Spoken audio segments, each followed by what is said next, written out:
Hey guys, it's another edition of Cluster Fun here at Score North. Manny Hill, Rami Makloff, Danny Cunningham, and Tom Thibodeau here with us as well as we break down the activity or lack thereof of the Minnesota Timberwolves. At A lot of the trade deadline activity today. across the league, just none here in Minnesota. I mean, we saw tons of trades over the past, really 48 hours. It's been a blast. We saw Tobias Harris go to Philadelphia.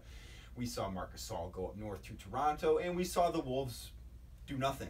So, guys, what are your takes on the Wolves? Do you think that they should have tried to move Anthony Tolliver for maybe a second-round pick, or are you happy they just kind of stood pat? I mean, I wanted him to make a move, but talking to you the last few weeks, it sounded like there weren't a lot of moves out there to be made for the Timberwolves as far as if they weren't going to be buyers. They're not good enough to be buyers, and they're in no man's land. If they're sellers, they don't really have a lot of assets that people want to buy. So, yeah, they were kind of in no man's land. Tolliver, maybe Taj would have been attractive to some teams on the market, but I just don't think. But you also have to factor is what you're getting back worth losing that player. Exactly. Because you have to feel as if you win the trade. Right. Whenever you make a deal, you have to feel like you are the winner of the trade.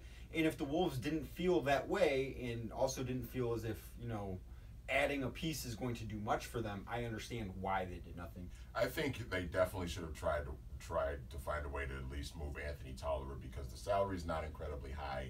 And I think that if he's not going to be a part of the long-term future, and if he's not really going to play a whole lot the rest of the season, then he should have been a candidate to at least try and move, even if it's just a second-round pick.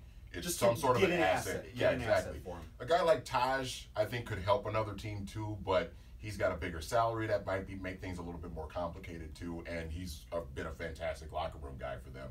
So I can understand maybe not being able to find a deal for him. Favorite trade across the league today, quickly. Nico to the Bucks. Of course, that's yours, Manny.